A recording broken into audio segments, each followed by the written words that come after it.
Hello, everybody. Welcome to another Dhamma meeting where we will discuss the Buddhist practices of charity, morality, and meditation. Everyone who's interested is welcome to join.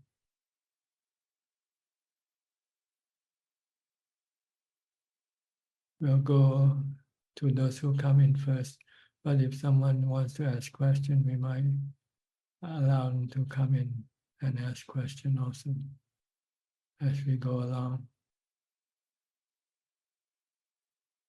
So our first participant tonight is Alvin from Malaysia. Namaskar, Ajahn. Just listening in and got any question. Thanks. Okay. Malaysia Chan, also from Malaysia. Good evening, Ajahn. I don't have question for tonight. I want to say goodbye to you. This Saturday, I will go to a local monastery for meditation. I also plan to meditate at a cemetery, and that's my practice.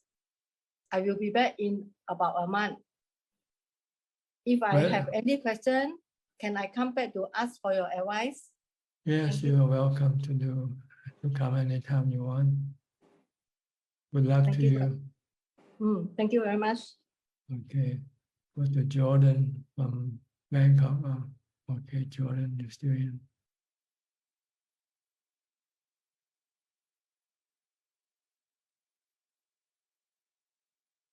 So, Jordan, you have to unmute your microphone first.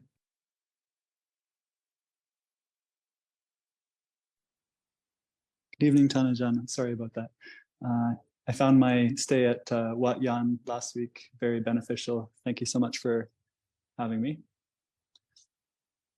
And, you're welcome.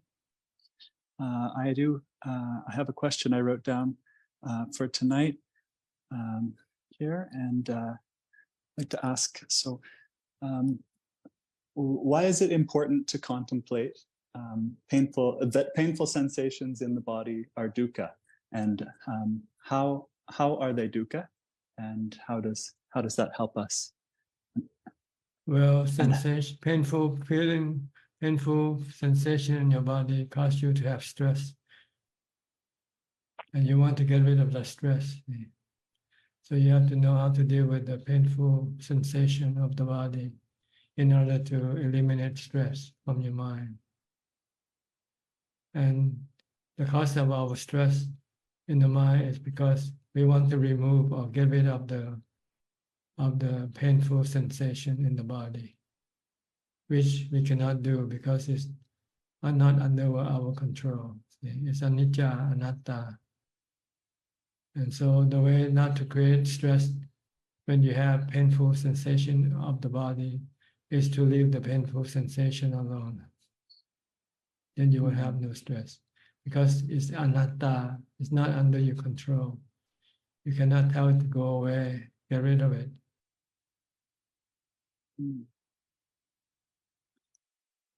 So I found that when I was contemplating, I was sitting with painful sensations, and I noticed that even my contemplating them was sort of an attempt to still had desire to get rid of them, and when I noticed that, I was able to just instead just go back to my meditation object, and I found that there was less suffering.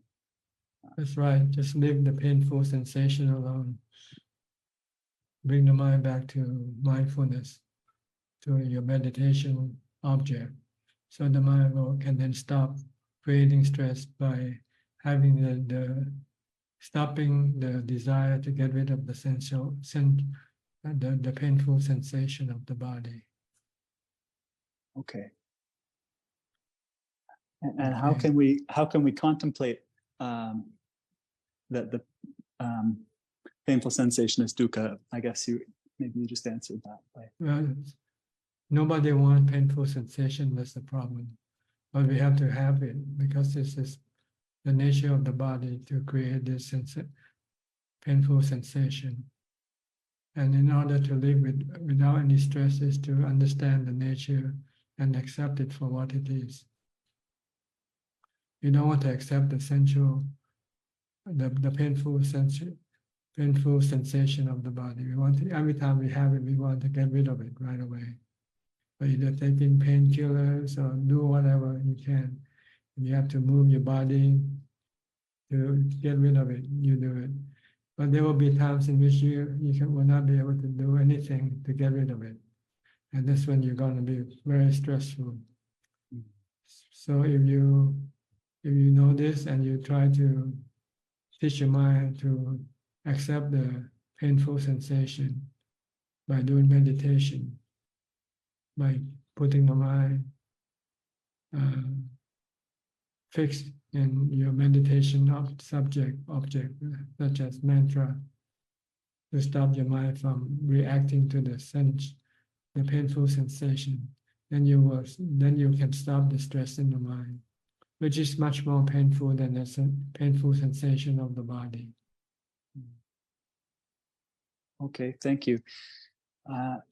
Another question is, how do we contemplate that painful sensations are anicca? How are they anicca? Then we have three types of sensation: good sensation, bad sensation, and neutral sensation. Right? They keep changing in from the time you get up to the time you go to sleep. You don't only have one sensation. When you're hungry, that's painful sensation. When you have a meal and you're full, you have a good sensation. When you're not hungry or full, then you have neutral sensation. So this sensation keeps changing due to the changing conditions that are affecting them. And you cannot always deal with them, cannot manage them all the time. Sometimes you can and sometimes you cannot. If you're hungry, you can have some food and then you can get rid of the hunger. But if you happen to be somewhere where there's no food, what are you going to do? So you have to use Dhamma. Dhamma teach you to accept hunger, pain, and not to live with it. That's why we practice fasting, just to prepare the body, to prepare the mind, in case it gets to the point where there's no food for it to eat. Okay. And then as after we've developed apana samadhi, that ability to contemplate becomes much easier. Is that right? It's not so much the ability to contemplate, but the ability to withstand any cravings when they arise. Okay. You have upekkha. So when you have painful feeling from the body, if you don't have any upekkha, your mind will want to react, want to stop the pain, want to get rid of the pain. And then this will create stress in the mind. But if you have upekkha, you have apana samadhi, then your mind will not react to the painful feeling of the body.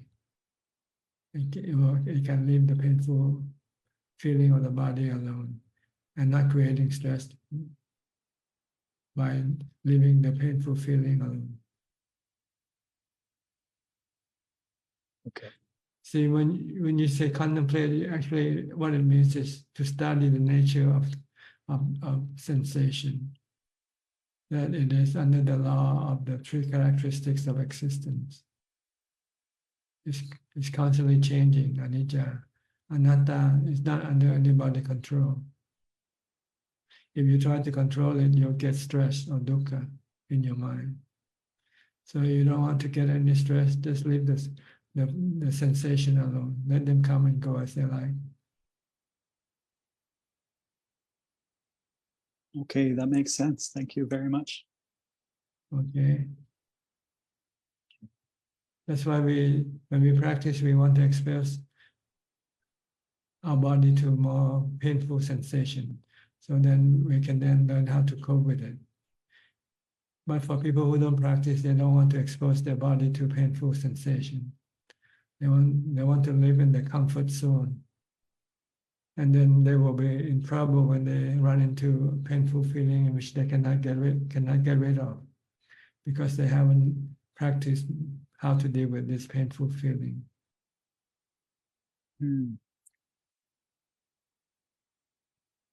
Okay. When I'm able to sit with a painful sensation, and I find that the suffering, the mental suffering becomes less, it's quite a relief. That's right, because the real pain is in the mind. The stress in the mind is much stronger than the painful feeling of the body. Once your mind has no stress, then you can withstand any painful feeling from the body. Your goal is not to get rid of the painful feeling of the body. Your goal is to get rid of the stress, the painful feeling in the mind, which is created by your reaction, your desire, or your craving to get rid of the painful feeling of the body.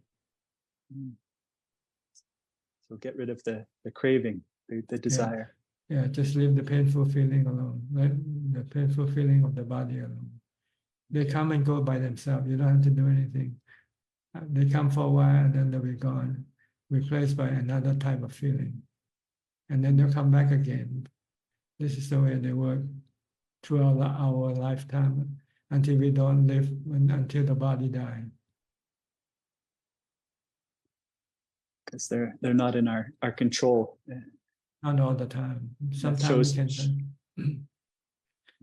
our remedy can become a problem in itself also. When we use drugs to get rid of the pain, then we become addicted to drugs. And when we don't have drugs, then we get more stressed again. So it's not good to use any type of drugs to deal with your painful feeling of the body. It's better to use meditation and wisdom. 3 characteristics of existence. Apply the 3 characteristics of existence to the sensation, to the painful sensation. Okay. It's the Dhamma medicine. Yeah, that's what we call the Dhamma medicine. Okay. That's why a lot of forest monks, they don't go to hospital. They don't care for any medicine. They use the Dhamma medicine. And they live long. Some of them live to be 100 or so. Wow. If someone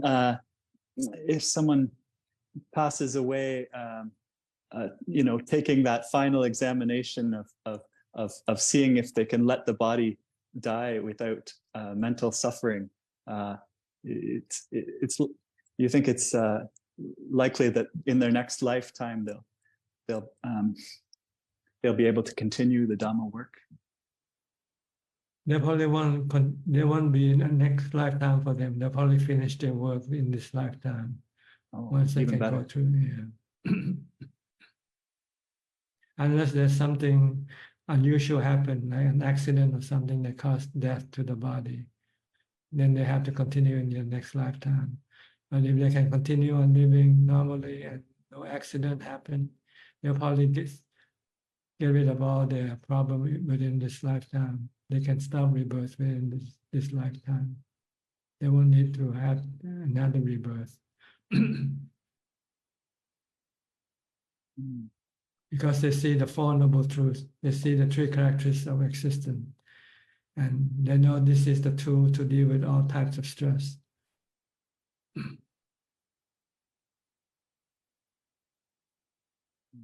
Okay. Thank you, Tamajan. All right. Go to Marcia. Marcia, where are you now? Ohio, if I can remember correctly. Yes, I am in Ohio. It's amazing you can keep track of all of us. Thank you. I had a question about awareness. I've been trying to situate the mind in awareness, and I've been watching how the dynamic between the knowing and the object. And I wondered if you could talk about how to separate the knowing from the object. Even when I'm doing mindfulness of breathing, it seems like a part of the mind is right in the object, and that creates a stress. And I'm thinking about also thinking about the statements in the forest tradition of coming to that unentangled knowing. If you could just talk about it and give some tips. Well, first you have to understand the mind is a knowing element, and it has this ability to know. But it doesn't seems to be able to fix its knowing on any particular object for long. The span of attention is very brief, keeps moving from one object to another, and then keep reacting to those objects when they come into contact. And this creates stress, the way they react, because they usually react with cravings. So our goal now is to retrain the mind from moving around with all different objects, and try to train it to fix on one object at a time. Like we use a mantra or use the body to concentrate, to focus the mind on one object, not to let it be dragged by the thoughts. See? The thought keeps dragging the mind to different emotion, to different feelings, and so forth. And this can be a problem for the mind, or the knowing element. So what we want to do is to train the mind to have this ability to stay fixed and not to be moved or to follow all these changing thoughts and emotions that keep appearing in the mind by the practice of mindfulness and meditation, to eventually still the mind, stop the mind from reacting to anything that appears in the mind.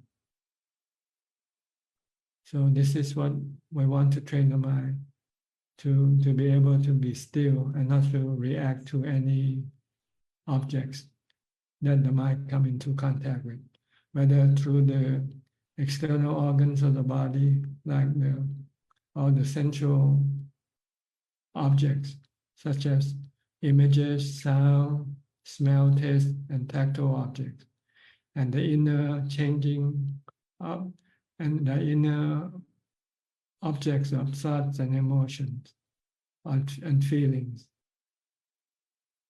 We want to train the mind not to react to any of these things, because the mind tends to react with cravings or defilement, and that's creating stress in the mind. And if the mind should react, it should react with wisdom, knowing the nature of all these things as being the three characteristics, having the three characteristics of existence, that they are constantly changing, they're not always under our control.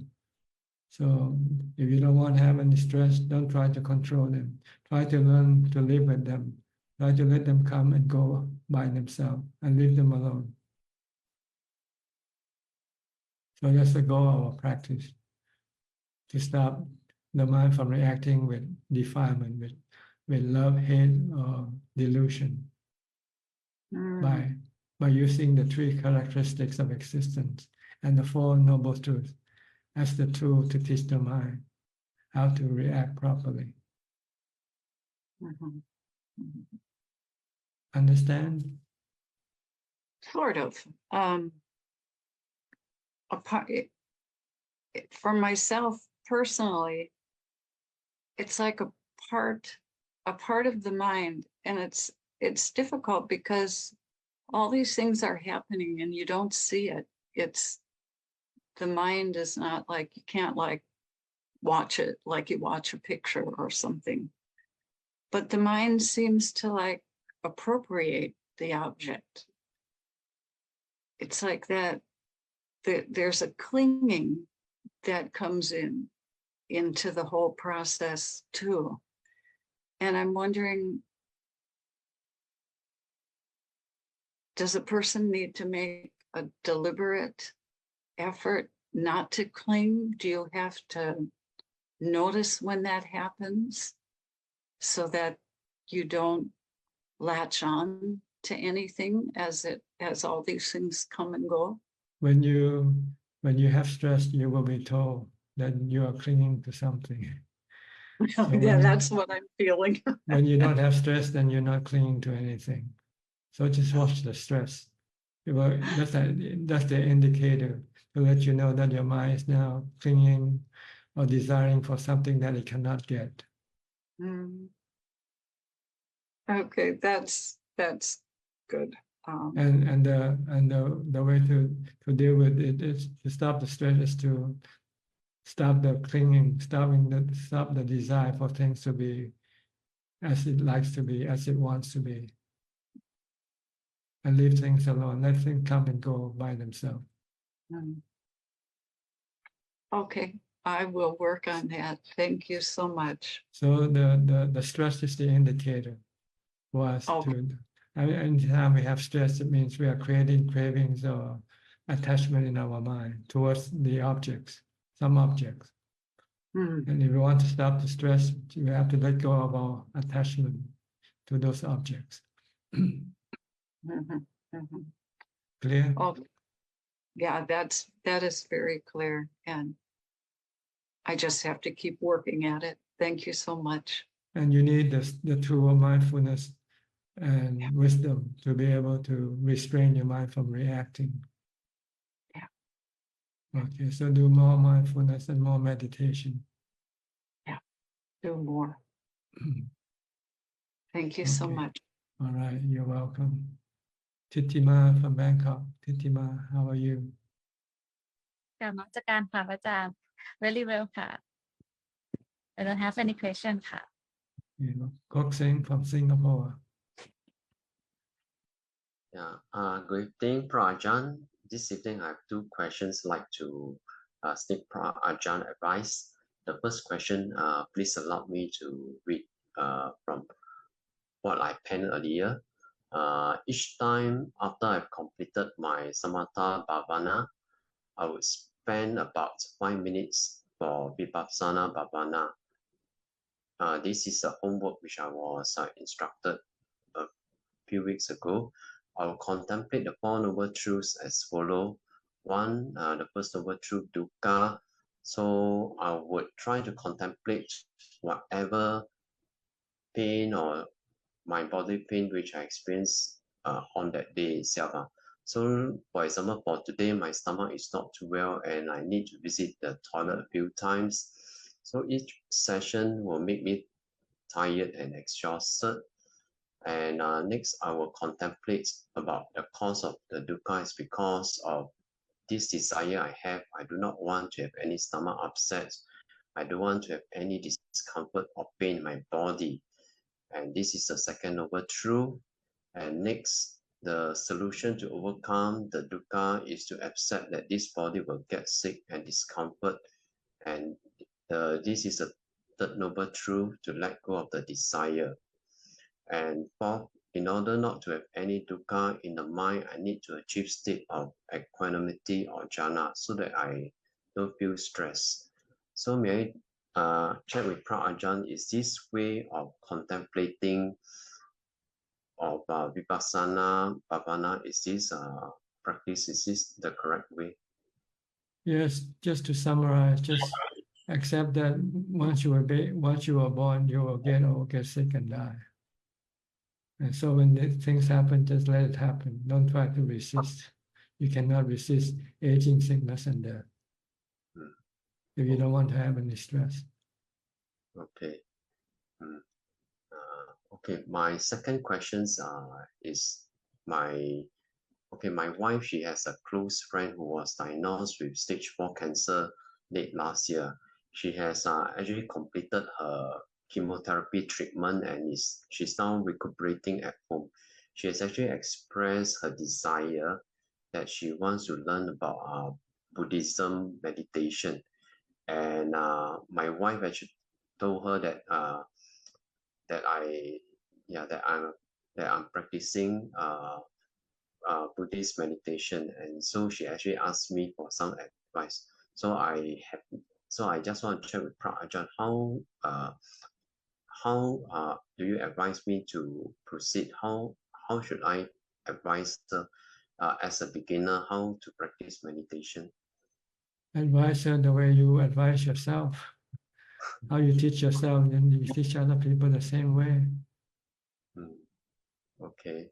But I think I will just tell her to just do the samatha bhavana. That means just to calm the body, and not the vipassana bhavana. And our advisors will just do it 5 minutes each day, and then 5 minutes and 10 minutes, and not longer than that. Since she's a beginner. I think you shouldn't put on a time limit on her. Just let her do as long as she can, better.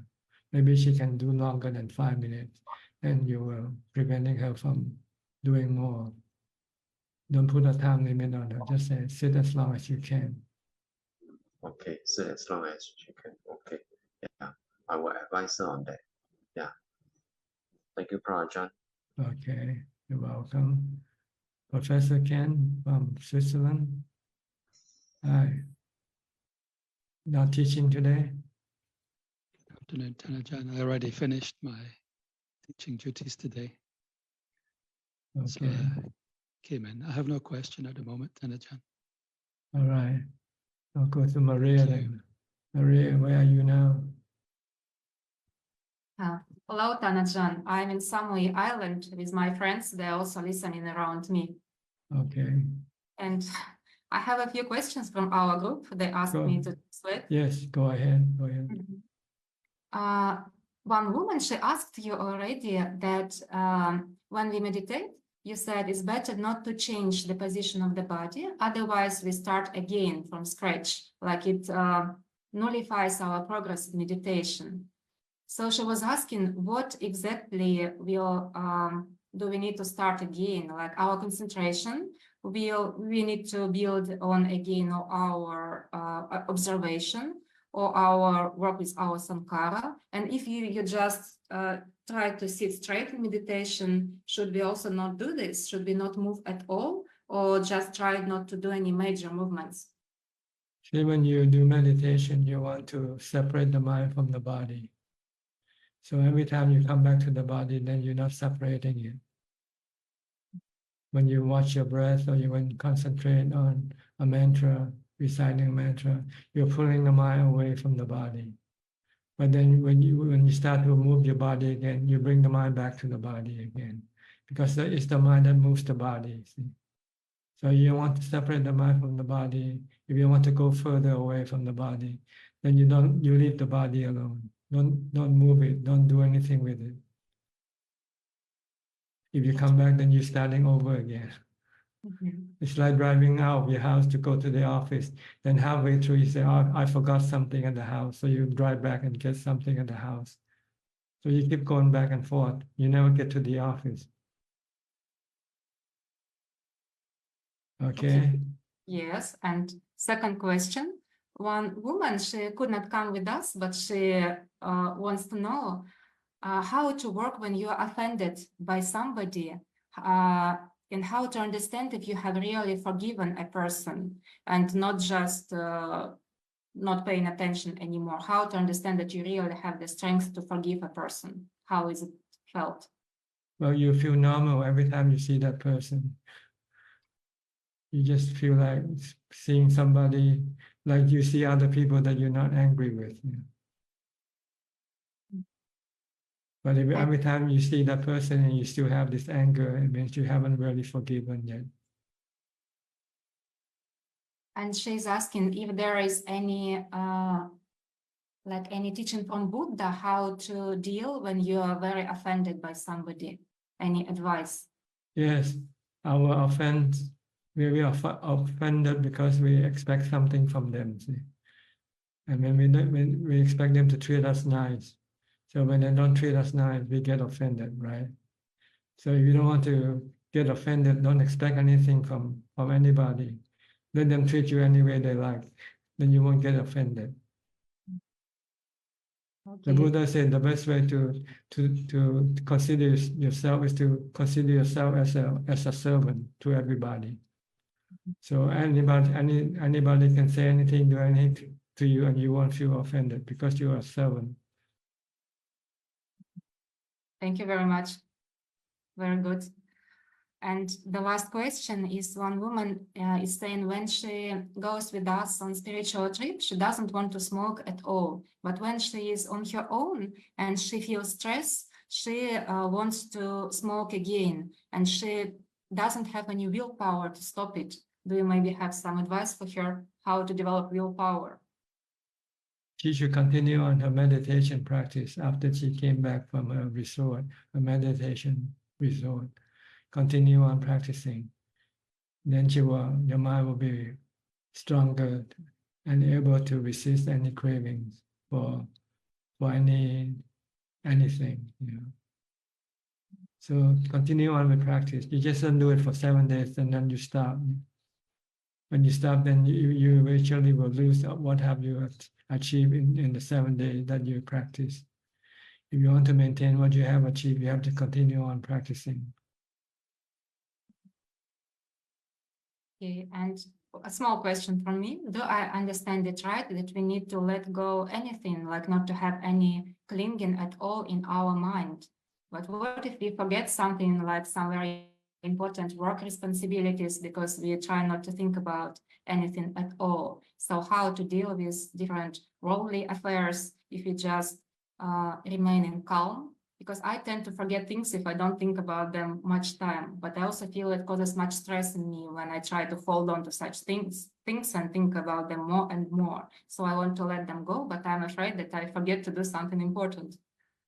Well, you write it down, then better write it down. If you know something important, you don't want to forget, just write it down. And then occasionally look at it so you don't forget. But if you start to feel stressful from looking at it, then you stop looking at it. Okay, thank you very much. We have 3 more questions from one girl, but she will ask herself. She wants to talk to you directly. She speaks a bit English later. Is she Vika? We'll go Yes. to Vika, okay. Vika, Vika, yes. go ahead. Vika, it's your turn now. Yeah, hello, thank you for wisdom. I have 3 questions for you. So first question is, does the practice of samadhi and sati help us to purify the mind and help us to become a better person? Or does this only happen as the result of vipassana? Well, the practice of mindfulness and meditation or samadhi will partially purify the mind, temporarily purify, not yet permanently purify the mind. When your mind becomes peaceful and in samadhi, your defilement will start functioning temporarily. But after you come out of samadhi, you start to think, and you start to see things or hear things, then your defilement can come back up again. So you need to practice the next level, which we call vipassana, in order to get rid of our defilement permanently. In order to purify the mind permanently, you need to go to the next level, which is vipassana or wisdom. But before you can go to that level, you have to go through the first level, which is samadhi first. Okay, thank you. And the other question is, could you please clarify for me the difference between chitta and vijnana? I tried to understand it by myself, but I can't. It's like chitta more deepen than vijnana, or it's totally different things. See, the chitta is a knowing element, and the main ability of the knowing element is to know. It has the ability to know things. Okay, and within the mind itself, within the chitta, there are 4 more functions that the chitta has, which is Vedana, Sanya, Sankhara, and Vijnana. Yeah. Vedana is feeling, is have ability to feel good, feel bad. This is Vedana. Sanya is the ability to perceive things. Like when you see a man, a person, you can tell which is which. This is a man, this is a woman. This is perception or memory. And then the third ability of the mind, the chitta, is to be able to think about what should you do, where you should go, what, so forth. This is thinking.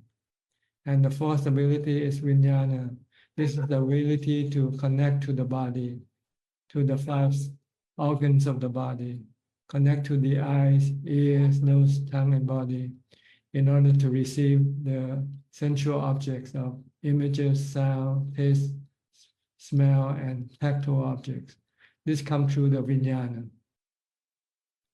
The vijnana is just a connector, connecting the mind to the body. It doesn't have any knowing ability. The one who knows is the mind. Vijnana just connect the body and then transfer the images and sound from the body to the mind, to the chitta. And it's the chitta that knows the sound and the images that come into the mind through vijnana, the connector. So vijnana is consciousness, right? And It's translated as consciousness, but in fact it's not. It's just a connector. It's connecting the 5 sensual organs, the eyes, ears, nose, tongue, and body to the mind. And it transfers the images that come into the sensual, that comes into the eyes and send it to the mind, to the chitta. It's like remembering. No, just receive information, receive the 5 information, images, sound, smell, taste, and contact, tactile objects. When it comes into contact with the body, then it goes through this channel. The vijnana is like a channel. It's like a wire. You connect your device to an electrical outlet. Yeah. Now, when you want to charge your phone, you have to have a wire that you put into the charger, into the phone, and to the electrical outlet. See, vijnana is just that wire that connects the electricity from the outlet to the phone. But can I feel the vijnana in meditation? You don't feel.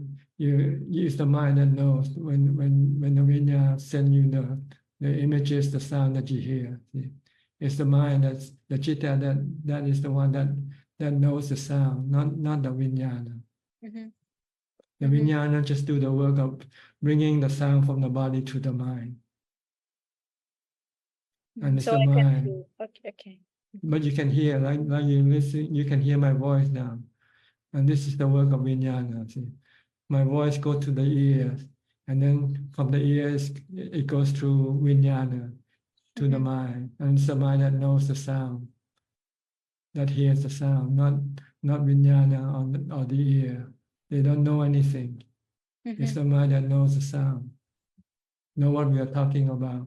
And what we're talking about is being translated by perception. Yeah, it started clear. Thank you. And the last question is, does it matter for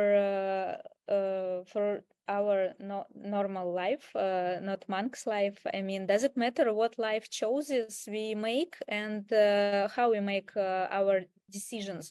For example, in which place to live in, or where to work, or with whom to live with.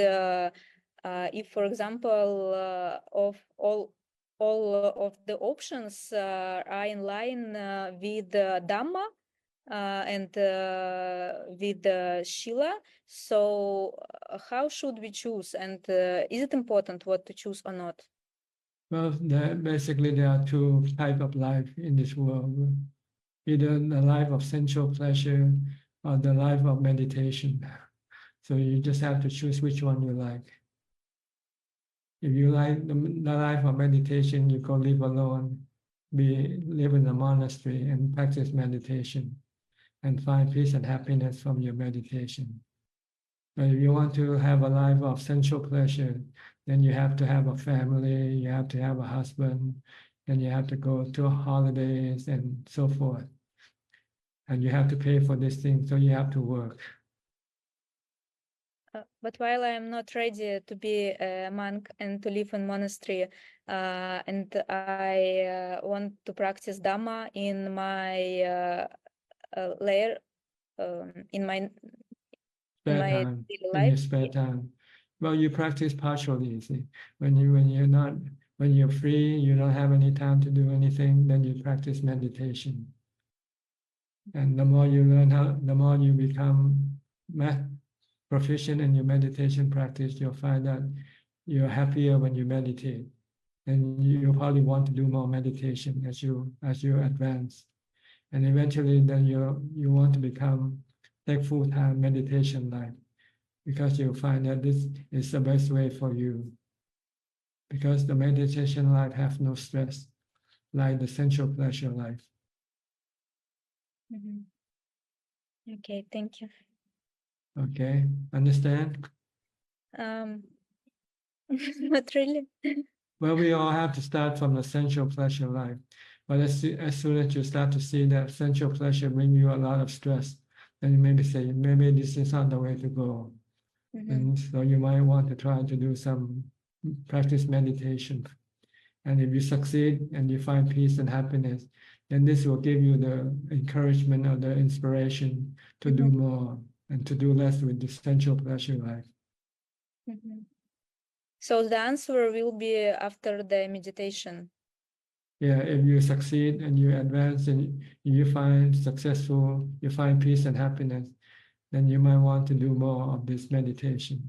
And then you want to do less with the sensual pleasure.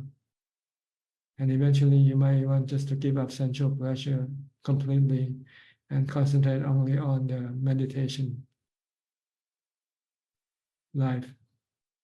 Okay. Like I did before, I was in the sensual pleasure life. But after I see that there's so many stress from it, and I start to learn how to meditate, and I find meditating is much more peaceful and less stressful, then I decide to do more meditation. And then one day I decide I can give up sensual pleasure entirely and become a monk and concentrate completely on meditation practice. Okay?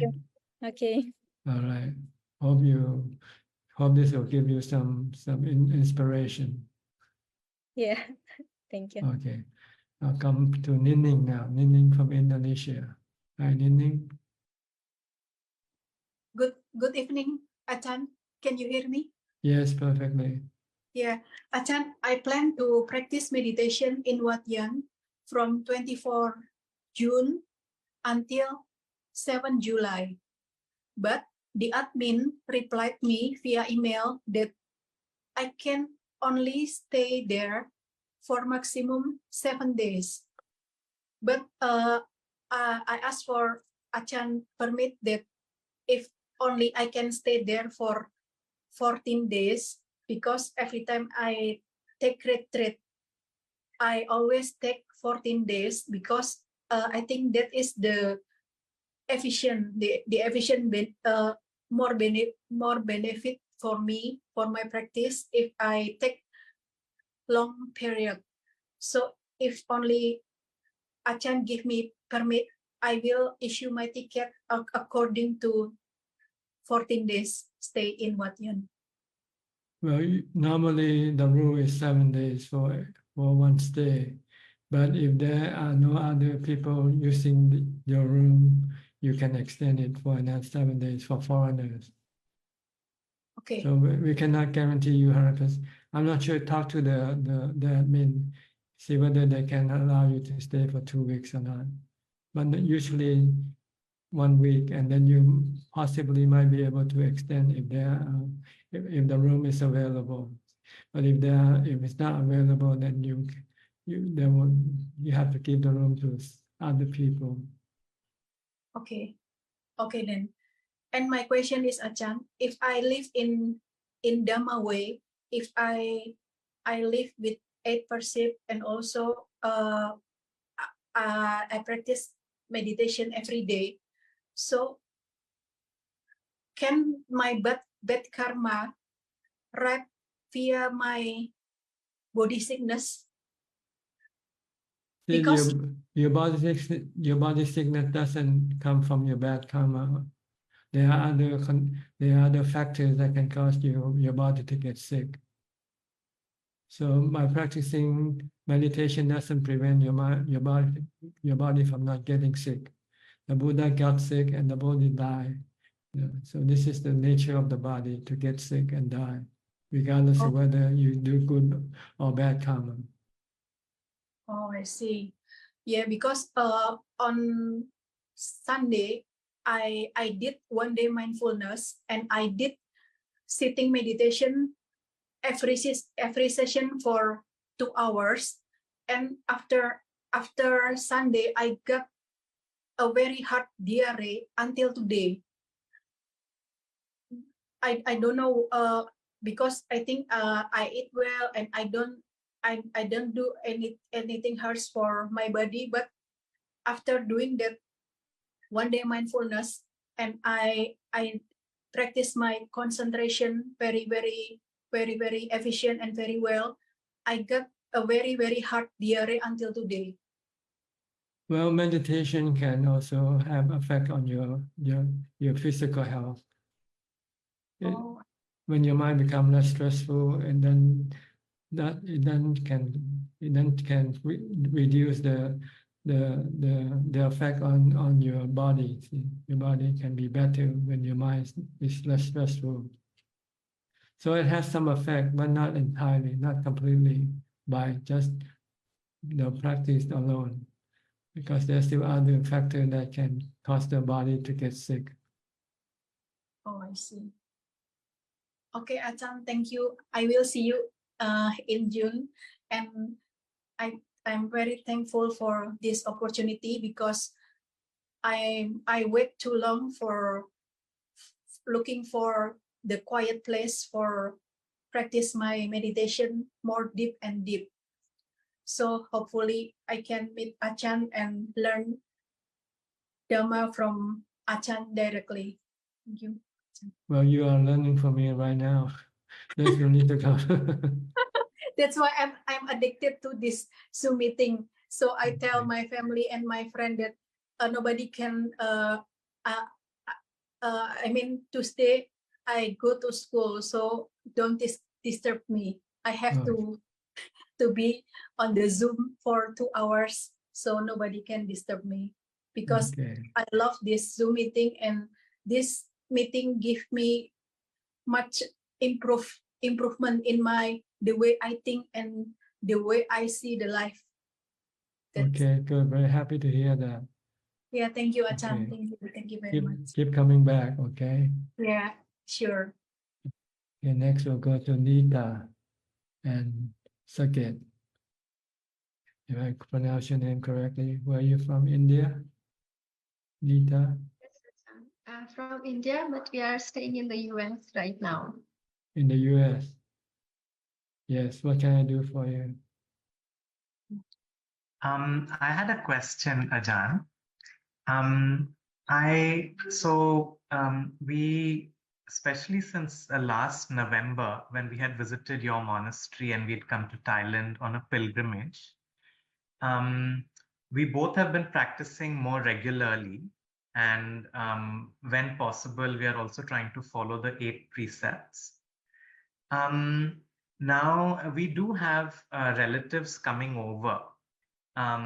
My wife's parents will be coming for 2 months, a little less than 2 months. And I was wondering, because they are not Buddhist or they're not practicing Dhamma, what is a good way for us to host them in a way that our practice is also maintained, and maybe they also warm up to some Dhamma ideas. They're looking for a real fun time in America when they come. So, but is there anything that we can do, or any advice, please? Can you have your cake and eat it too? Yeah, you have to have one or the other. You cannot have both. If you want to be a good host, then you have to suspend your meditation practice and be a good host. Show them a good time. If you want to be a bad host, then you just tell them, I'm meditating, I'm not taking you anywhere. Sorry, Ajahn, the voice went away. I see.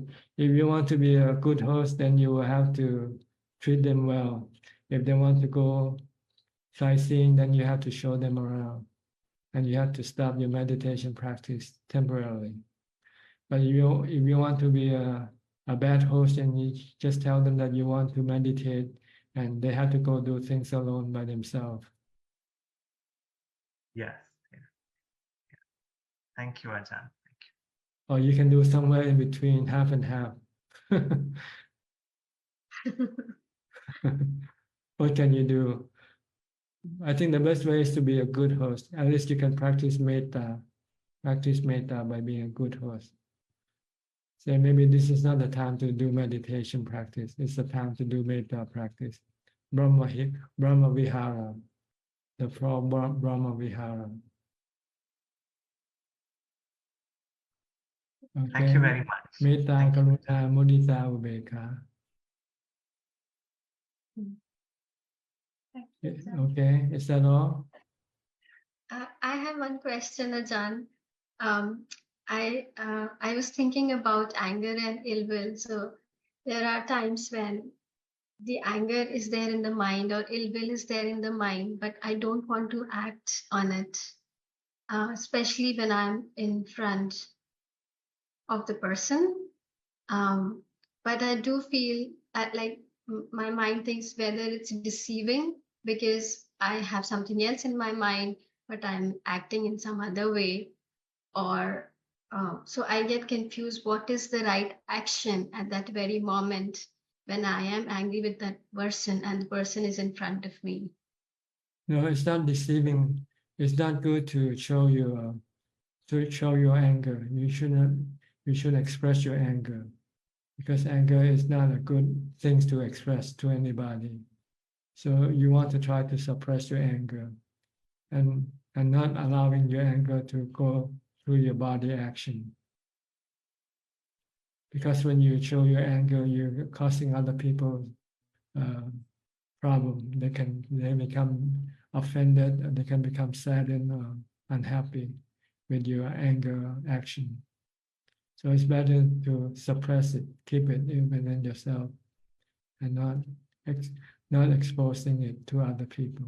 It doesn't mean you're trying to deceive people. You just know that this is not something good to give to people. You don't want to show anger with people. You want to be kind and be nice. You want to show metta. And one way to be able to suppress or get rid of your anger is to forgive that person who caused you the anger in the first place. This is metta, avera hontu. Don't hold any grudges. When somebody do something wrong to you, just forgive them. Then your anger will disappear. Okay? Yes, Ajahn, thank you so much. All right. Is that all? Okay. Well, go to the next one. Full Moon. Full Moon is from China. Hi, Full Moon. Good evening, Ajahn Chang. Yes, Okay. I'm from China.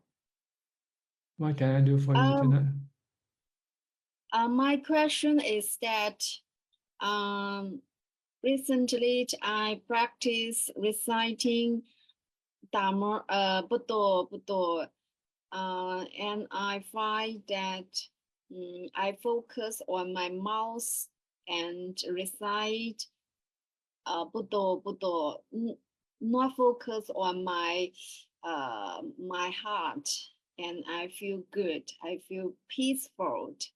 If I focus on my heart, and I will feel a little nervous and uncomfortable. So I focus on my mouth, in front of the mouth, and then I can feel peaceful. And sometimes I will pay attention to my heart, and then I will return to my mouth. So the whole body will feel more comfortable, and my mind will calm down. My thoughts will get lowly and disappeared. I want to ask you, is this the right way to practice? Well, you can, using the mantra, the goal is to stop your mind from creating stress or bad feelings by thinking about this and that things that cause you to have bad feelings. So if you can stop your thinking, then your mind can become calm and peaceful. And however you do it, that's up to you. But usually you have to know that the mantra comes from your mind, Bhutto comes from your mind. So if you can focus your Bhutto in your mind, then that will be the right way. But if you cannot yet focus your attention on Bhutto in your mind, then if you find using your mouth as the place of focus, and it makes your mind feel comfortable and calm, that's okay also. It's up to you. Okay.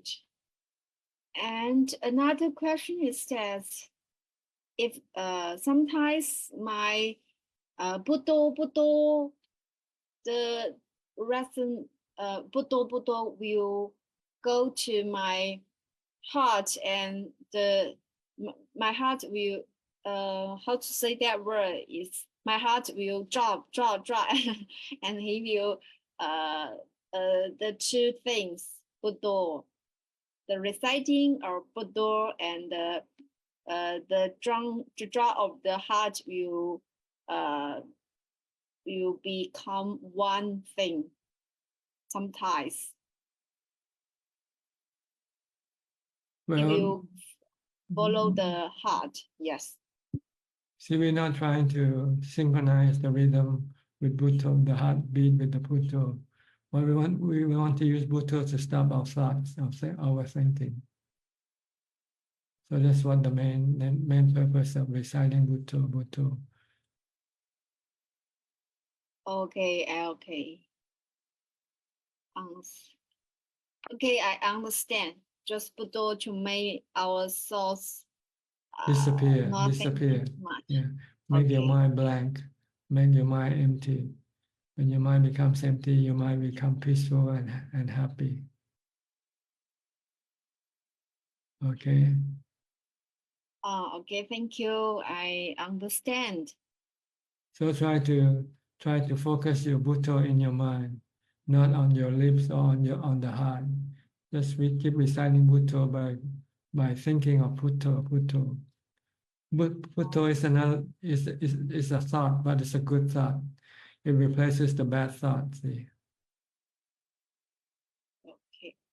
I think this way is more official. It's more useful than focus on breath, because working when I work on the company or live in the modern city, focus on the breath become more difficult. But just reciting Bhutto will become more easy sometimes, I think. Yes, and it depends on the situation. If you are in a Yes. quiet place, you might be able to use your breath, watching your breath also. But you can use Bhutto, it's just as good as watching the breath. Okay? Okay. Whichever method works for you, makes your mind calm, you can use that method. Anything else? No, thank you. That's all. Thank you, Ajahn Chah. Okay, you're welcome. Go to Philip in Malaysia. Philip? Good evening, Ajahn. I hope you're doing well. I don't have any questions today. Okay. Go to New Zealand and to Anura and Ramya. Hey, good evening, Ajahn. How are you? Good, thank you. Yeah, so yeah, I think I agree with the previous comment. So this Tuesday evening, the Zoom meeting is really like a gas to our car type, energy to the meditation practice. So thank you for the teaching. So the more I do practice, now I'm using Buddha. So every time when I wake up, I just remind myself to start reciting Buddha in my head. I find it's very useful, very peaceful. I can even helpful during my work life as well. So much more peaceful. And now I see most of the time when there's some klesha coming, I can see whether it's greed or hatred. I can detect early on. So now I understand what you have been telling us all this time. So thank you for the teaching. Yeah, you have to do it. Yeah. Do it to the point where you start to see the result and you understand. Yes, yeah. Which is very happy to hear that from you, that you Yeah. start to see the benefit of using Bhutto. Yeah, so I think this is, how to say, another comment that Luanta Mahabu has said in one of the last Dhamma talks. He has studied scriptures for 7 years, and then he said at the end of his life, he can't remember the scriptures, but he knows his Dhamma from his heart because he has been practicing. So I think that's a very powerful statement. So when That's we right. die, when I die, if I practice more, I know that I can use my practice when I die. So just to rather than what I studied. So Yeah, you that's forget good. when you get sick, Yes. your mind can become restless and agitated, Yeah. and you forget what you learn. But what you practice, you will not lose. If you've been able to use Bhutto, you can use Bhutto when you're sick to calm your mind down. Yeah. Okay. Okay. Thank you. Yeah. Thank you. Yeah. What about Thank you, you. Ramya? No question from you? No question, Ajahn. Practicing as much as I can. So Okay. we both now more 6 preceptors. So Okay, good. Just slowly adding up from 5 to 6 and maybe to 7 and 8 eventually. Yeah, because I'm working because I have to keep the other 2 on. Yeah, okay, no problem. It's better than 5 anyway. Yeah, true. Yeah. Thank you. Okay.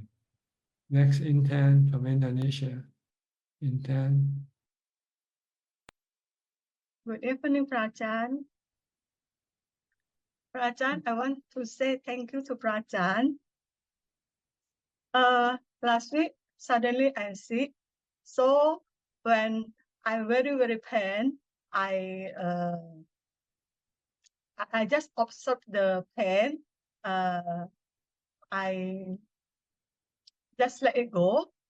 From that time, I can learn what Ajahn suggests to me, how to learn about anicca, how to understand dukkha.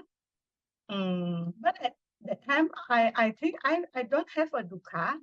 How I can accept the pain? So after 2 days, I teach my mind. It's okay. Now you can take a rest. Not work meditation and no meditation, but if tomorrow you still pain, it's okay, but we need to start to practice again. So at the third day, suddenly the pain is gone. I don't know why like that. So I can practice again. So I think cause Ajahn suggests, I can understand. If we Ajahn said must to plan to get sick and happy if I'm sick. Maybe because I can change my mind when I'm sick. I no suffering. That's right. If you want to get sick, then when you get sick, you're happy because you get what you wanted. Yeah. So change your attitude. Change your attitude from not wanting to get sick to wanting to get sick. Waiting for sickness to come. Ah, here it comes. Very happy to see you. Yeah. Thank you, Brian. Very simple, isn't it? Just change your attitude. We And don't want no need medicine. we don't want aging, we don't want sickness, we don't want death. But they come, so then you just change. Okay, you want to get old, you want to get sick, you want to die. So when they come, then you can be happy because you can get what you want, right?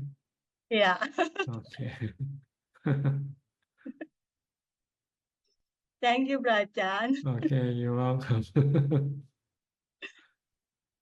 I've been saying this might be easy, but when the real thing comes, let's see what happens, okay? See, we can still be smiling and say, yeah, I'm happy, I'm getting sick, I'm dying, I'm very happy. Okay, good. Okay. In order to be able to do this, you have to do a lot of meditation. Don't give up meditation. Yeah. Meditation will stop your mind from reacting negatively. Yeah. This is also make me more motivation because I more understand our body is changed every time from healthy can change to very pain. So I must to take this opportunity to more diligent to practice. Yes. To train your mind to accept everything that appears, that happens to your body. Okay. Okay, good. You still plan to come to the Wat? Yeah. On July until August. Oh, July. Okay. Still a long way off. Okay. See you then. Yeah. Yeah. See you, Ajahn. Okay. Go to Aparachita in Dubai.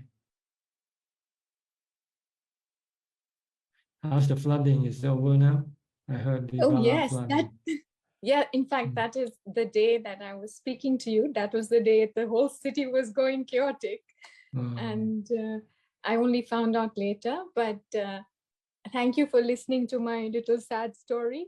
But luckily, that little bird was alive, even in the storm. And it was very sweet to see the parents come back and feed it. So it's a very strong little bird. Good. Is this the unusual storm that you had? Oh, yes. We've never had that kind of storm for like 75 years, they said. Oh, really? Yeah, there were cars floating and there was wind and lots of people had a lot of suffering, actually. It was quite like, oh, sudden. Yes. Not expecting it all. And I mean, they said rain, but not like that. And in fact, usually the city never stops. It's, quite sort of active and modern. But for 1 week, roads were closed, metro got closed, many things happened. Is everything back to normal now? Yes, it's been a week now. So more or less everything is back to normal. Yes. Okay. Yes. Good. Well, can I help you with anything tonight? No, I am very good. I keep meditating and also, yeah, perhaps this this whole crisis, before I would,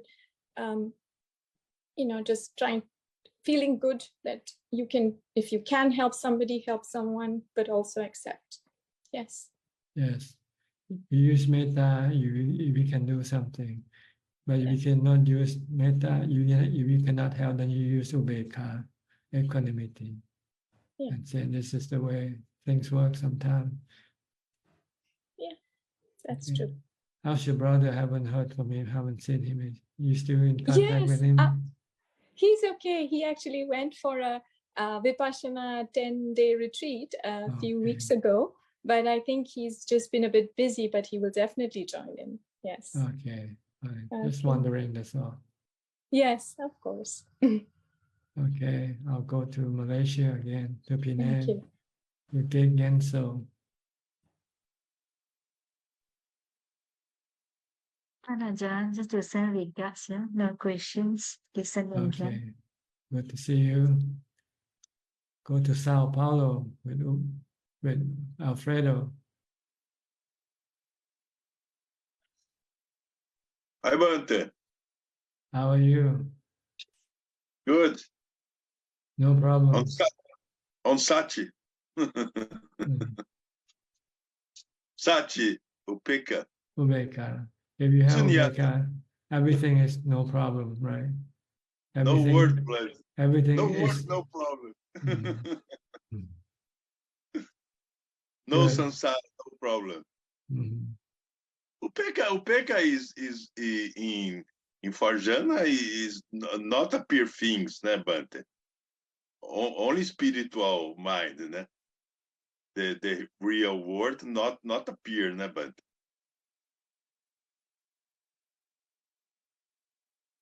What your opinion? What do you mean? Ubeka is not what? Upeka not appear the word, the normal word. Word. What do you mean by word? World, World. samsara. Samsara. I see.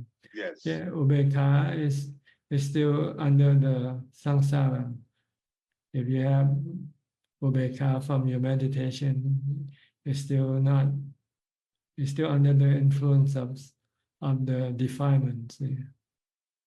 And you can lose Ubeka when your mind start to think, and then your defilement can start come into action again. It's only when you go to Vipassana, when you can use wisdom to get rid of your defilement, your cravings, then there will be no samsara after that. Yes. No defilement, no samsara. Yeah, no defilement, no samsara. It's a permanent form of ubeka. And Sachi too. Perfect Sachi. Mm-hmm. Yes. You and have Sunyata. Yeah.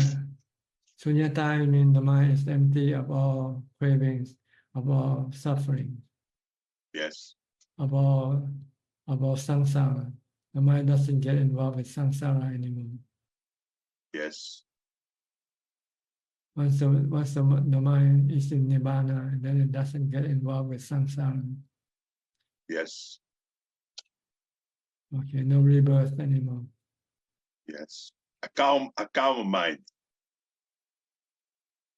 Calm. Calm. Calm. Yes. I Come to wisdom. Come to wisdom appear. Okay. Yes. All right. Good. Good. Get there soon, okay? Yes. Tomorrow I have a doctor of cancer, but I don't have cancer. Only in the stomach the magic have. I have cancer, but I don't have. I think it's only ulcer. In Brazil, the name is ulcer. Ulcer, yes. Ulcer, yes. But I don't know. I don't have cancer. I think I don't know. I have good. It's not you anyway. Your body is not you anyway. So why should you worry about it? Yes. I go to the doctor because the medical told me that I have to go to the doctor. Yeah. But There you go, but you don't worry about it. Okay, you don't worry about your yes, body. yes. Look, It's a protection. yeah, you look after your body, but anything happen to it, that you just have to accept it. That's all. Yes. Okay, good. If I have cancer, but it's normal too. No? I'm dead before yours. We all gonna die. We all end up dead one day. I'm rest. Okay. It's a kiddie, but sorry, it's a kiddie. Okay, no problem. Okay. Thanks. Stay healthy, okay? Stay alive. Okay. Bye-bye. Bye-bye. Vince from Singapore. Vince Chua. Yes. Good evening, Ajahn. My question is, how can we there's this thing called peace and joy. We feel peaceful and happy. And when we are working, right, we are very peaceful and joyful and happy. And I think, but when we are alone doing practicing, the happiness and joy seems to be the default mode. And so when you have too much, you feel happy, but that becomes a default mode and less interest in investigating the Dhamma or the day-to-day life. Yeah. So the question is that how can I reduce less joy and happiness and have more calm in that sense? Well, when you meditate, sometimes you don't have any joy or happiness. You just have calm and peace and contentment. Right. Yeah. So, but because day to day I do a lot of work, so I try to maintain that peace and happiness, right? So, but again, it becomes a default mode. So I thought that is a hindrance to me. That I try to go to a default mode and feel happy. That's it. Well, there are different ways to make yourself. There are different ways to make yourself happy. You can be happy when you work and go on a holiday, or you can be happy by meditating. It's just a different way of making yourself happy. That's all. Okay. But how can we have more calm surface or more peaceful surface? You have to have more mindfulness. You have to have more time to practice mindfulness. You should go on a retreat or be alone for a while and practice mindfulness. Because if you're not alone, it's hard to practice mindfulness. Okay. Understand. Maybe lots of work on that mindfulness to create the balance. I just dwell on that happy, and then you like usually. The Buddha said that we should have at least one day off for mindfulness a week. 1 day off. One day for the practice of mindfulness. Practice it once a week. Like today's Uposatha Day, Buddhist observance day. This is a day in ancient time, people stop working and go to the monastery to practice Dhamma. Okay. Maybe I should deepen that study and stay alone for a day and try that out. Okay. Maybe I should come and see you soon.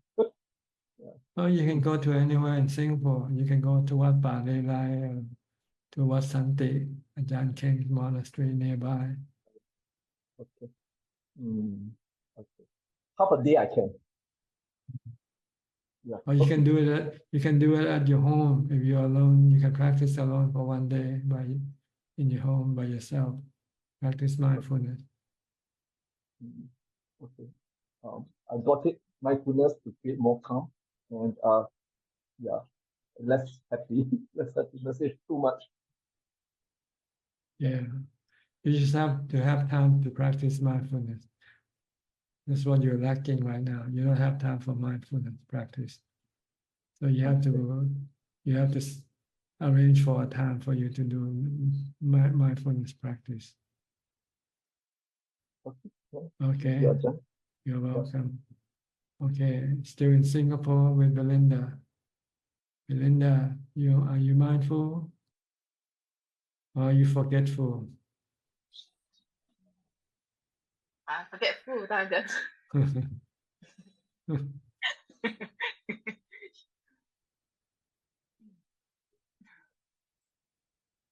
You forget your mindfulness.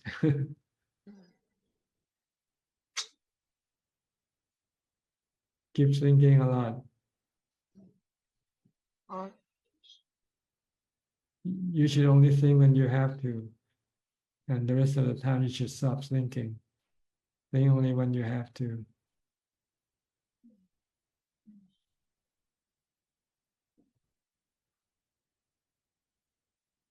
Okay, no problem, no question. Then why is it that when we try to be mindful of keeping the mind to present, it feels very unbearable, like unpleasant. It's like retraining your habits. Old habit dies hard, When you change habit, the old habit will start to resist your training of the new habit. So there's a struggle between the old and new habit so you feel it very stressful when you try to learn a new trick, Learning a new habit it can be stressful, but it can be very beneficial once you have achieved it. So you have to persevere, you have to persist and bear up with the stress. Eventually, when you've achieved, then the stress will disappear. When you have complete mindfulness, then you will have complete calm all the time.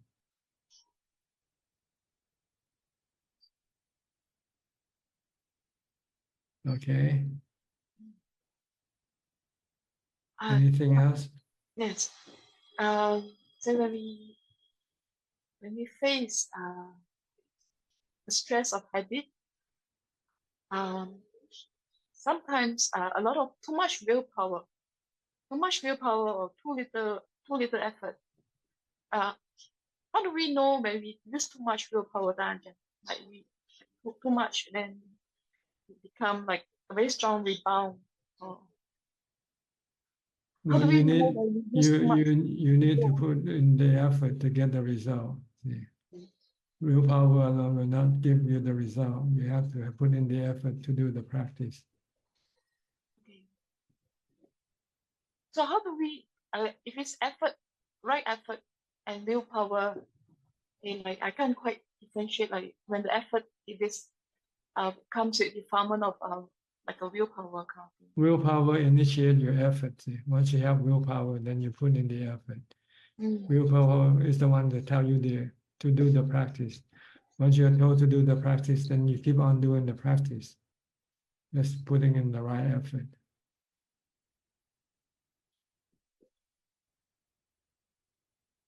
You have to think first, I have to meditate all day long. Once this is willpower, this is your intention. I want to meditate all day long. And to achieve this, then you have to put in the effort and meditate, do the meditation, not just thinking about it. Thinking about it doesn't give you any result. It's only doing it that will give you the result. Okay? Then I can ask one more question. Sure. Go ahead. Yes. I find the mind this mind, sometimes when I have the mind telling the mind, hey, I'm going to set this goal, I'm going to do this. And the same mind will sabotage. The same mind will do. So sometimes I better don't tell the mind what to do, but I will know what to do better than to. Sometimes when I say something to the mind would do something like sabotaging, or it would just go to opposite side. Sometimes if I want to do something, then the mind will go opposite. So it's a habit then, or is it something that I just know and I try not to think too much about it? It just means your mind is still choosing. Yeah. From left to right, right to left. Doesn't know which one it wants to go, which one it wants. So you have to decide for once and for all which one you want, and then stick to it. If you want to meditate, then just stick to it. When the time for you to meditate, even if you don't feel like doing it, you have to force yourself to do it. Like the Buddha, he said, I'm going to sit under this tree until I become enlightened. If I'm not enlightened, I won't get up from this seat that I'm sitting. Should my blood runs dry, I'll let it happen, but I will not get up from this seat. I will not stop meditating until I become enlightened. So you have to be resolute in your resolution. Or else you will not be able to achieve anything. Okay. All right. I'll go to Sri and check from Vancouver. How's your full foundation of mindfulness coming? Not bad. Only we were not bad. A question, Ajahn, I find like this contemplating in the body is nature of arising and vanishing. What does a Buddha mean? Well, the Buddha, the body rise and cease, and the body is born and die. Okay. Remind yourself that the body will die. Once it's being born, it will die one day. Oh, okay, okay. Yeah, okay. So we don't have to find the reason or what the cause. Like, okay, it's just like, okay, born and Yeah. die. The cause of death could be anything, but it dies anyway. Right. Once you are born, you are subjected to death. Whatever rises will cease one day. This is the law of anicca, impermanent. The body rises and it will cease. Your feeling rises and it will cease. Good feeling rises and then it will disappear. Then bad feeling can arise to replace it. So they keep changing all the time as far as the feeling is concerned. The body is the same way. When this body dies, you go get a new body again. Then you're born again, and then you die again. Body rise and cease.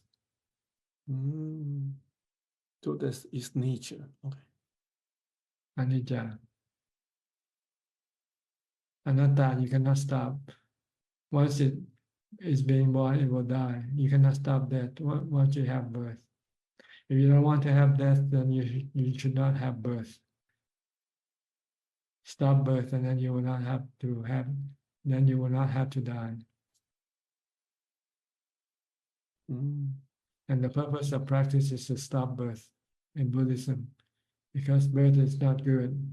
Birth leads to suffering. Birth leads to aging, sickness, and death.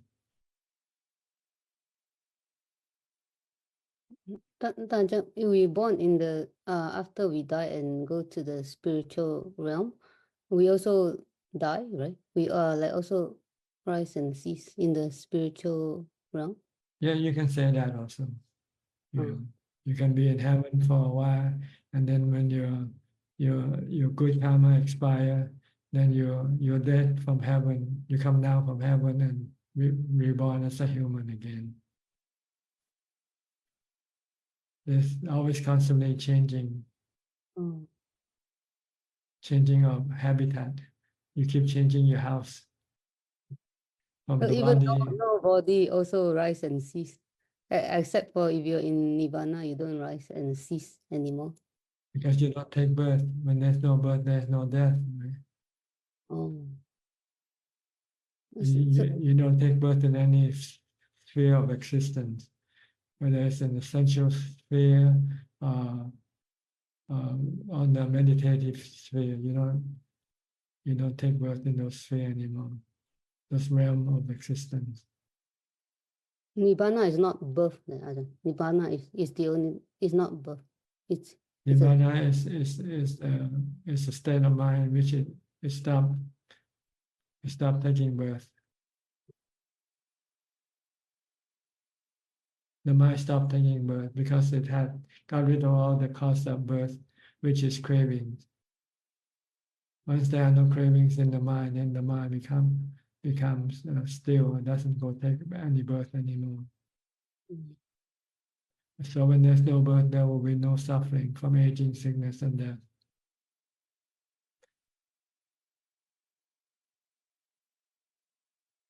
Okay, Yes, thank you. make sense? Yes, thank you, Ajahn. Thank The you, Ajahn. way to stop birth is to stop your cravings. Stop. Craving for sensual pleasure, like watching a movie or dancing, going on a holiday, having a party. This is all sensual pleasure that you have to give up. Because they are like addiction. Once you do it, you want to keep coming back and do it again. Right? So if you have any cravings to go on a holiday, just stop doing it. Then you will stop going on a holiday forever.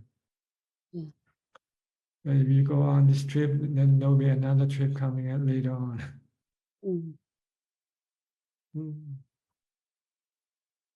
Never ending. Never ending. But in order to be able to do this, you have to have something to replace your sensual pleasure. And you use meditation as a replacement for your sensual pleasure. You find pleasure in meditation instead.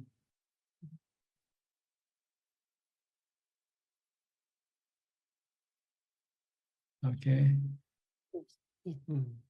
Thank you, Ajahn. All right. Go to John now. Hi, John from Australia. You still want to become a Buddha? Namaskaram, Ajahn Suchart. I'm still stubborn. You're still stubborn, okay. You want to take the long route. Yeah, you never know how long it is. It's been probably millions of lives, so it's okay. It's okay. Last week was a good session because we spoke about a lot of things, and it's good. It's combined all of the teaching that you've put together for us, and thank you for all your teachings. The path is quite clear for me. Yeah. It's just the doing that is not yet clear, right?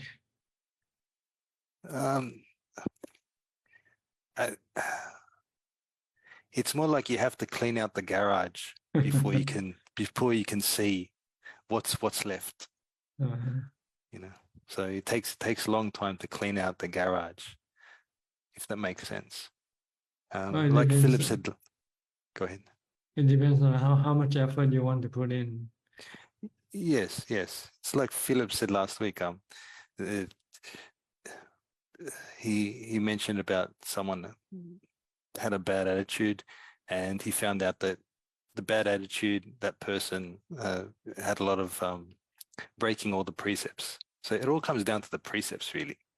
If you look at every precept and see which ones you are good with, which ones you're not good with, you can tell why things are not the way that you think they should be. So first by understanding that, and then by trying to accept that, you know, you're the one that's created all this through having the wrong view, through breaking precepts, and then trying to amend that, and then just saying sorry and understanding that, you know, in every situation, there's a precept that's been broken. There's wrong view that's created the precept to be broken, and then there's the ego that thinks, oh, hang on, no, I'm right. And depending on how many lifetimes that ego continues to hold on to that view, then it creates more and more pain and more pain and more pain for you and for everyone else around you and everyone you meet and everyone you interact with. And that's where the little plant becomes a little budding, becomes a tree, becomes a forest, and engulfs everything. So it's quite interesting. quite interesting. Yeah. So we have to cut down all the trees, right? Clear the forest. Well, yes, but even doing that, when you have a small knife, takes a long time. You know, you have to go buy a. Yeah, if you don't have yeah. enough money to buy a truck or to buy A chainsaw. a chainsaw, so that's what I mean by you have to clean out the garage. But first, first you have to really understand sila, really understand the principles of not breaking precepts. Tanajan, a lot of monks, it's always talked about the 5 precepts, but they don't talk about the 10 precepts or the Kamabota. And I find when I read the Kamabota, I think that's the way it's translated. The precepts based on the moral precepts, not just the 5 killing, but also the thinking. Do you know which ones I'm talking about? Well, see, the 5 precepts is for non-meditators. If you want to become a meditator, you have to keep the 8 or the 10 precepts.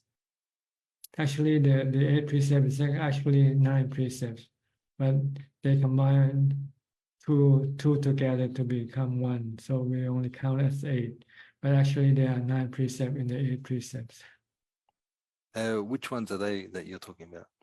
The abstaining from entertainment and abstaining from dressing yourself up, you know.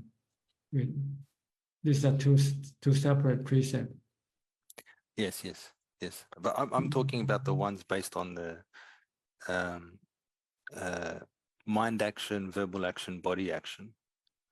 So not only just to not kill, but not to think of killing. Not to just. So it's not thinking of killing, not thinking of hurting anyone, no foolish blabber. You have to do that through meditation practice to deal with the thoughts. The action of thought you have to deal with meditation, vipassana, and samadhi to be able to stop the mental action. But the physical and the verbal action, you use the precept to stop it. Yes. I found that to be quite good. Going from many years ago, I really had a dislike for cockroaches. I don't know why. But then last year, I was in a place where for a little while that had cockroaches at night. And I'd get up at night to go to the toilet, and I'd have a real challenge with the cockroach like inside me. But then I started observing the cockroaches and found that even cockroaches communicate with each other. It's amazing. Like everything has its purpose. Everything has a value. So really, really understanding the precepts and living by the precepts as much as you can. I think everything starts from there. If you can do that, like Buddha says, sila, samadhi, panya. Yes, you have to start with sila, before you can move up to samadhi and go up to panya eventually. And then you can get vimutti and cessation of suffering. Great. Thank you, Tanajan. Okay, you're welcome. Who's next now? Stephanie. Yeah, Stephanie, it's your turn from Oregon.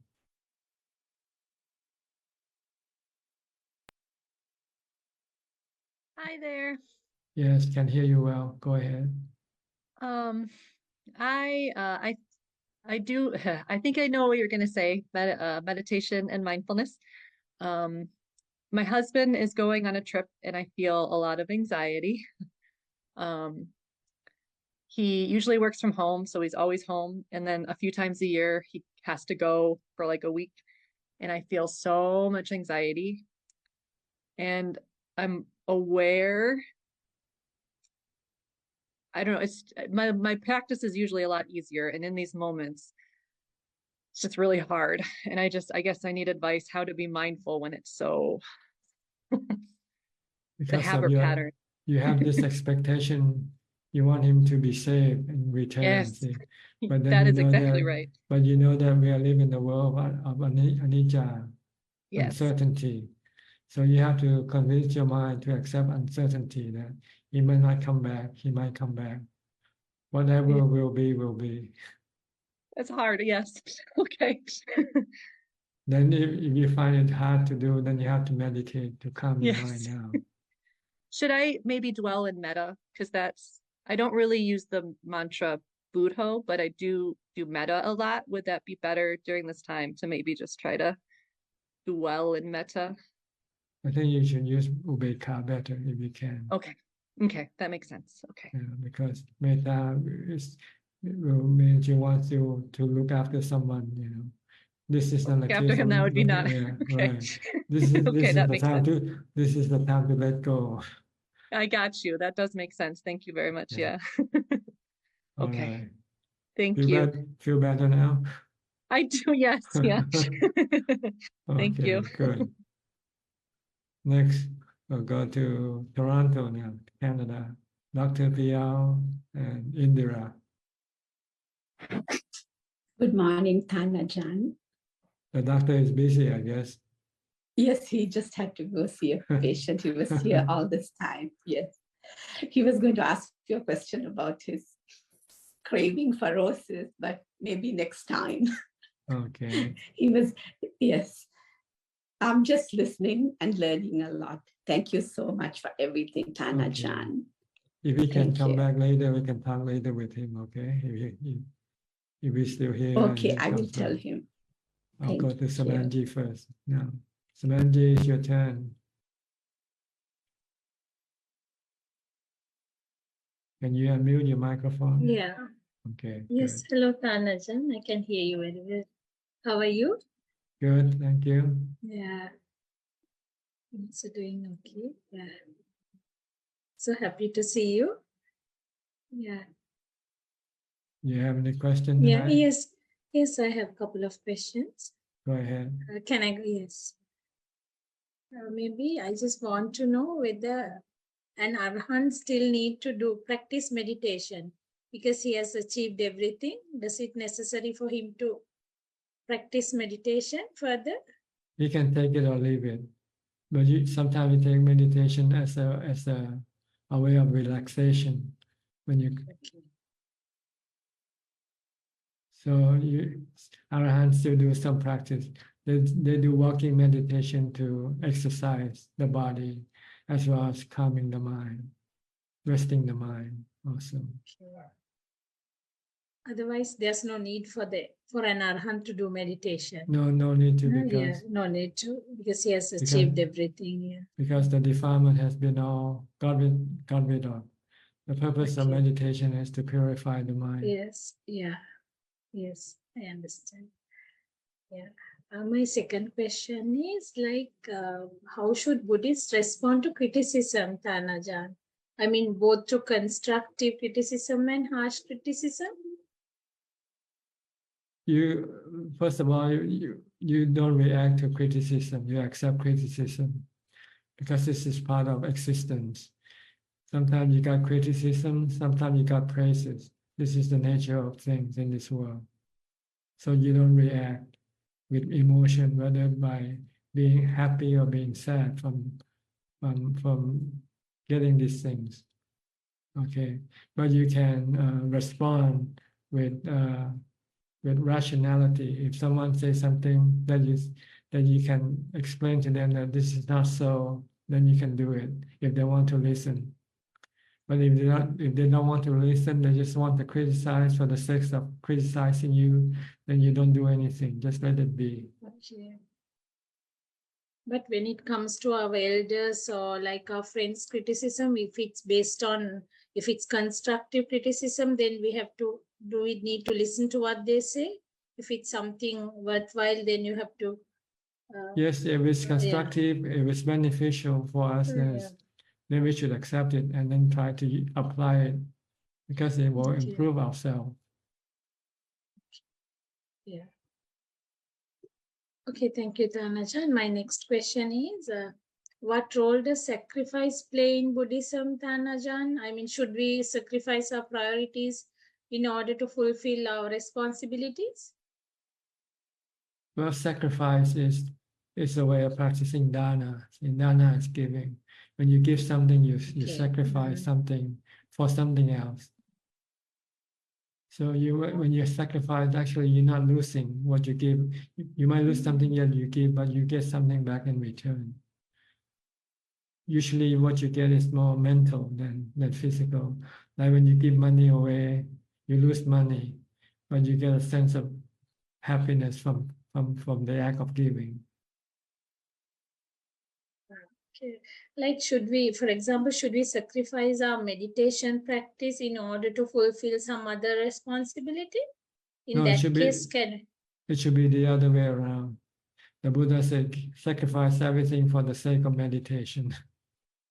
But for example, if someone has to look after an elder or some maybe a sick child or a sick sibling, so in such a case, like, should we sacrifice our meditation practice in order to fulfill that responsibility, because we can't leave the child behind? We have to look after the child. Maybe you can find somebody to do it for you. Okay. But if you could not, then you might have to sacrifice your time for meditation to look after the person until you can find someone to replace you. Okay, I understand. Like the Buddha, he left his wife and his son because he knew someone would look after them for him. Yeah, I understand. I have a few more questions. Can I go ahead with them? Yes, go ahead, Yeah. do whatever you want. Now, this is a general question, Ajahn, because I have read, I just want to know, did the Christ ever come to India to learn Buddhism? Or is there any truth that the Christ came to India after resurrection to India to learn Buddhism? I think I have read somewhere. And a Christian friend of mine also asked me. So I have read this somewhere too. Like, do you know anything? I heard somewhere something like that. There was a gap period of his life in which wasn't accounted for. And so they presume he might have traveled to India and been exposed to Buddhism. I don't know. This is just speculation. There's no recorded record to verify this. And I read somewhere that Christ too is a bodhisattva. It's just a matter of interpretation. If someone practiced a lot of sacrifice, dana, metta, then we assume that they're gonna be a bodhisattva. And Ajahn, some people make use of Buddhist meditation to achieve material benefits. Like, I have closely followed the work of some motivational speakers and writers on positive thinking, especially from the West. And I feel that they make use of Buddhist meditation practices to train their clients to achieve material benefits. And they are, especially those motivational speakers, teach us how to lead a happy life. But they never give credit to Buddhism. But what I have learned through reading them is that most of their teachings are based on Buddhist meditation, but they never give credit to Buddhism. Like, should we write to them about it? I'm just thinking about it. Like, I wonder why they never give credit to Buddhism. You shouldn't worry about getting credit from your action. Okay. You do it for the benefit of other people. If they benefit from your action, then you should be happy with that, even if they don't recognize you as the benefactor. They act as if they they are the they created that sort of meditation practices, and that's how they teach. But most of the people from the West, they don't know that these meditation are based on the root of all these meditation practices is Buddhist meditation. So, but they are not telling the truth in that case. Well, the Buddha never owned the meditation practice. It just as something he discovered. Okay. So it's a natural thing. Anybody can can discover and use it if they like. There's Okay. no copyright, let's put it that way. Meditation. But Buddha discovered like meditation already existed in India, but Vipassana meditation and all that was Buddha's original, like Buddha discovered it through his practice. Isn't that so? Yes, so but he gave it away as a dana, as a gift of Dhamma to the Okay. world.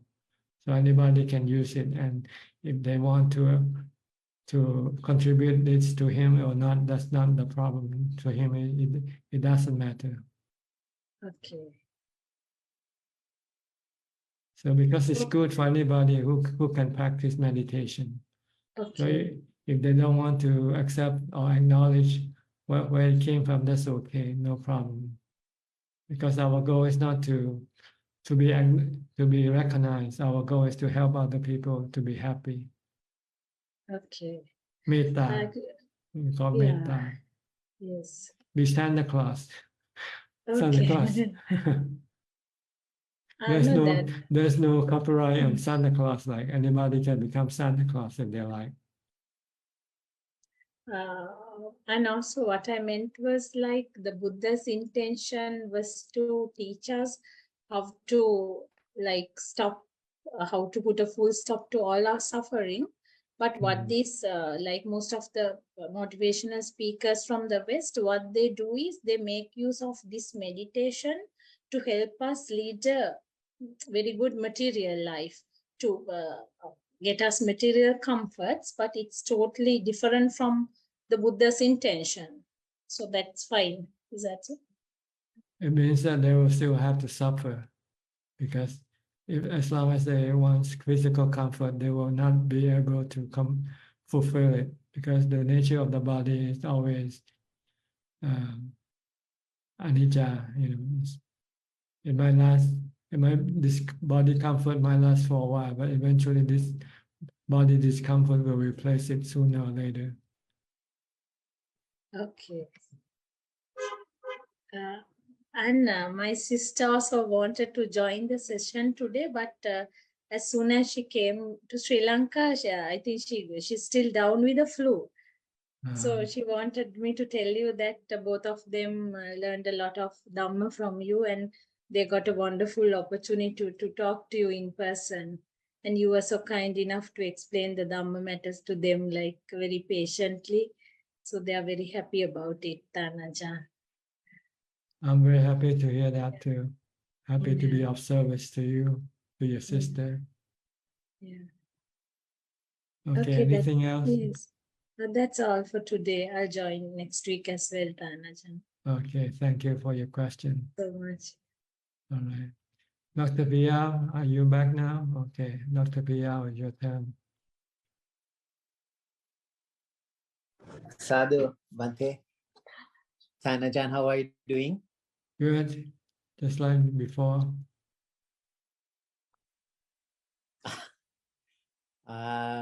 No, it's interesting you told like one of the questions that the suffering or stress we kind of have is proportionate to the craving, amount of craving in a subtle way. Whatever, if you have a little bit of suffering, that means you are still having craving going on in your system. So more suffering you have for you is more craving. So I did suffer from, it's a new definition called rose suffering.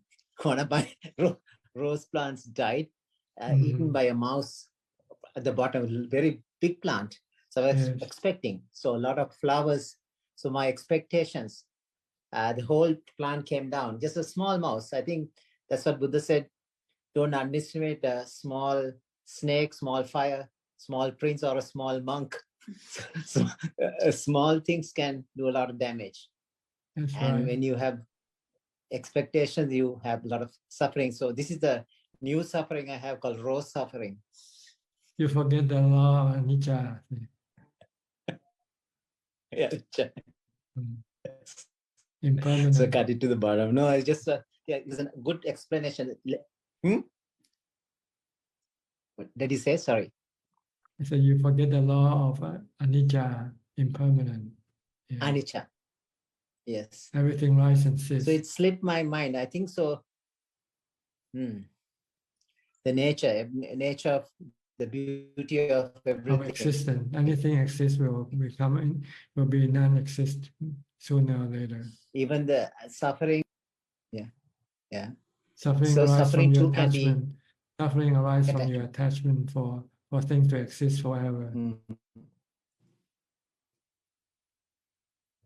Good contemplation. Thank you so much. Sadhu. Okay. Thank you, Is that Dhamma. all? You have to go back to work? That's it. That's it. Okay. All right. Nice talking to you. Yes. Thank you. Thank you. Thank you, Sadhu. Okay, Okay, nice talking.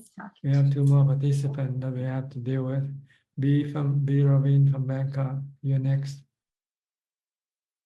You may have to do a quick talk today because we only have a few minutes left. Sorry for joining late today. I had a company event earlier. I'll just be a very quick one. Fourth precept is only not to lie, or the slander and rude speech is considered part of it. I think I may have asked you, but I forgot. I think in the precept it only means false speech, falsehood. Don't speak falsehood. But as far as being speaking with foul language, this is more for higher practitioner like monks, bhikkhuni. They have to maintain a more respectable posture, so they have to speak very nicely all the time. So it's just a false speech, and if we cannot avoid it, we should just keep quiet and not say anything. That's right. Okay. Okay, thank you, Ajahn. Okay. I will come back next week. Go to Sulan. You haven't been here last week either.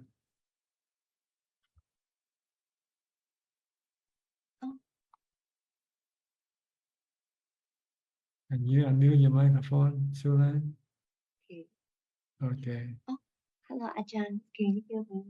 Yes, I can hear you now. Yeah, good to see you. How are you? Are you okay? Oh, yeah. Oh, so Yeah. okay. You have any question? Yeah. I think my question is I think somewhat similar with Piya's, which is like having like expectation, then it brings about disappointment and sometimes even anger. Then like how can we deal with that? Then what? Like when we have expectation and then it's not met, then we feel disappointed. But it's not all the time that we can remember it's anicca. So what can we do in the when we are feeling angry, when we cannot remember anicca?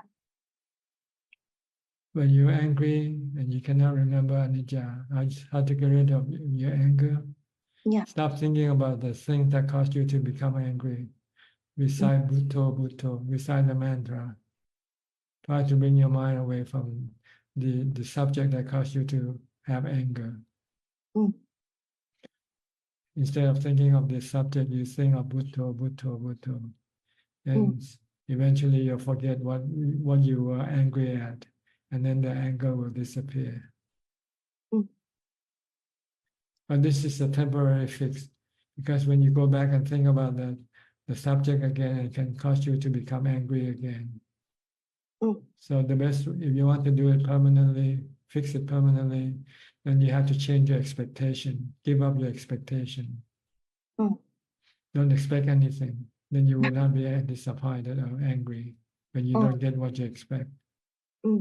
Because everything is anatta. You have to look at everything as anatta. Not under your control. You cannot expect things to go according to the way you want it all the time. Then this will fix your problem permanently. If you have no expectation, then you will not have any disappointment. When you don't have any disappointment, you won't get any angry. You won't get any anger. Right? Yeah. Okay? Okay. That will do for now. Okay, I have another person waiting. Maha Sutasana. Sutasana, you want to turn on your video? Please unmute your microphone.